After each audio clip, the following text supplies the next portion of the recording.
to tell the difference between different types of atoms, okay? So you'll notice this number up here. What is this number called? I told it to you earlier.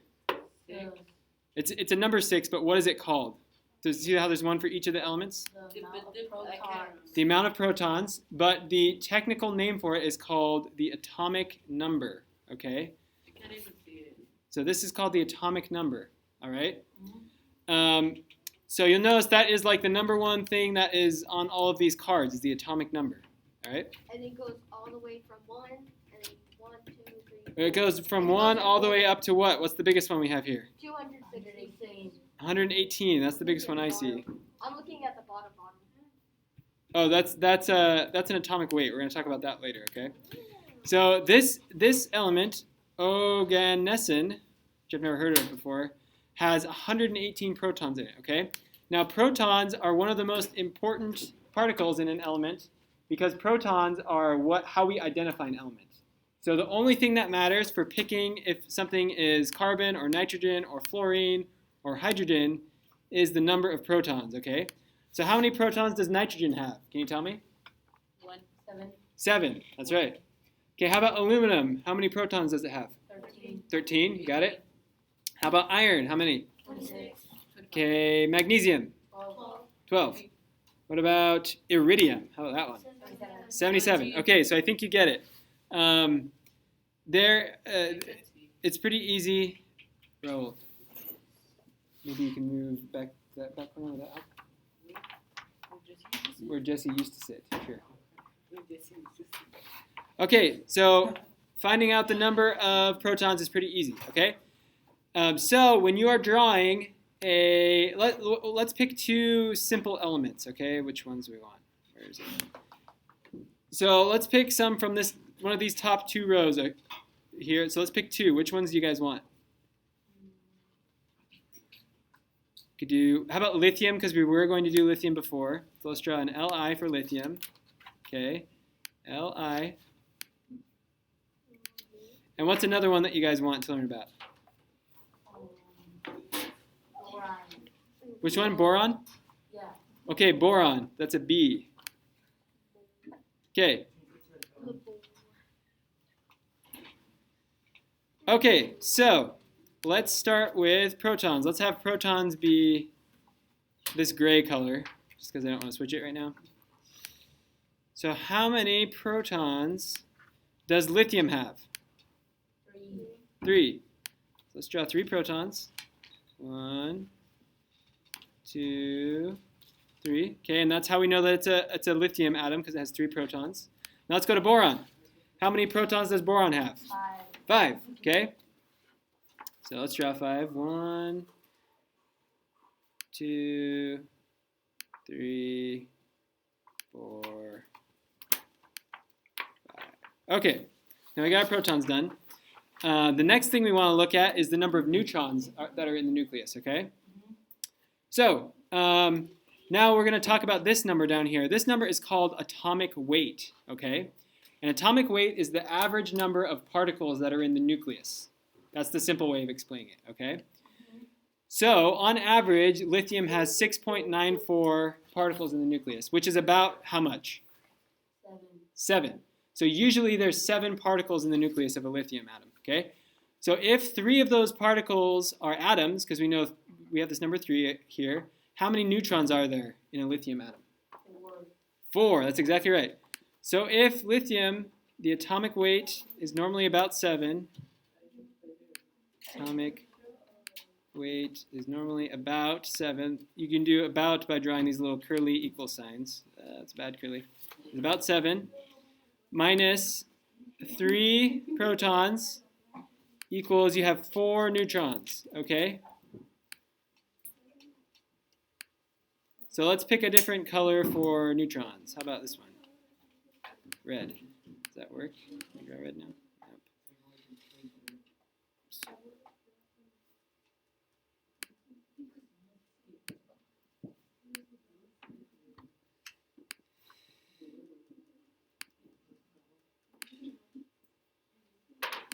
Okay, so we have 4 neutrons, so let's draw 4 neutrons in this lithium atom. 1, 2,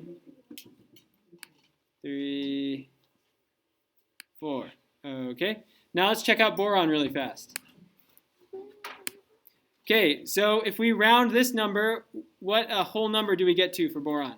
11. 11, that's right. So we usually have about, let's change this to something more boring. Usually have about 11 in boron. How many of those are protons? 5. 5. So we subtract 5 protons, which gives us how many neutrons? 6. 6. That's exactly right. So let's draw 6 neutrons here.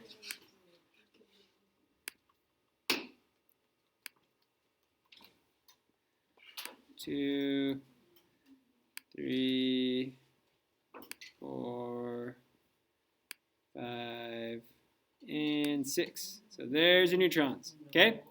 Now, what's the one remaining chemical element that we haven't done yet?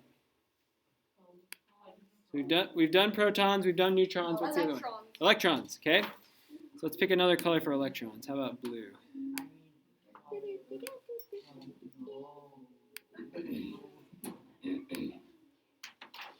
Okay. So we know what type of charge do electrons have? Do they have a negative or a positive charge? Negative. Negative.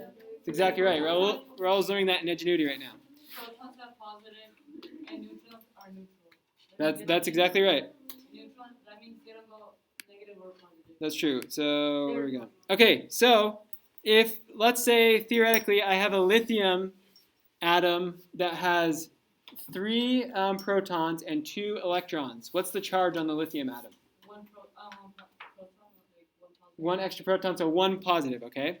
So we're not going to talk about this right now, but that happens pretty often, where there's either too many electrons or too few electrons, and those are called ions, okay? Have you ever heard of ions before? No. Have you ever heard of, like... Ions are like makeup stuff, like are Yeah. all around us. That's true. There's ions in all sorts of stuff. There's ions all over your body. Your body uses ions to do all sorts of stuff. So like say. Have you ever heard of, like... This is made out of ions. There are some ions in there, I'm sure, yeah. So have you ever heard of, like in sci-fi, like ion thrust capacitors? Have you ever heard of that kind of stuff?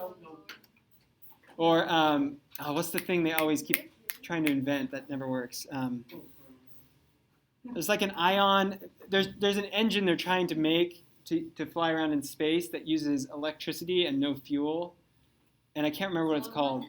If What? they made cars electric, how come they No, but they're trying to use ions to do it, but they can't do it. Anyways, ions happen all the time, but for this case, we're not going to assume that our atoms are ions. Does that make sense? Yeah. So if our atoms don't have a charge, then how many electrons should this have if it doesn't have a charge?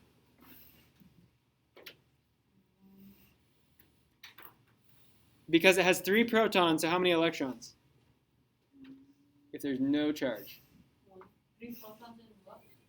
It's not 1 because if you had 1 electron, then it would have 2 extra protons, and that would be a plus 2 charge. 3 electrons. 3 electrons, that's right. I never even said 1, I said what? Oh, you said what? Okay. So let's draw 3 electrons here. Draw that. And we're going to draw these little lines because they're flying around. Okay, so if this boron atom is not an ion, how many electrons should it have? What? If this boron atom is not an ion, how many electrons should it have? It's not an ion? Yeah, it does not have a charge. Oh, 0.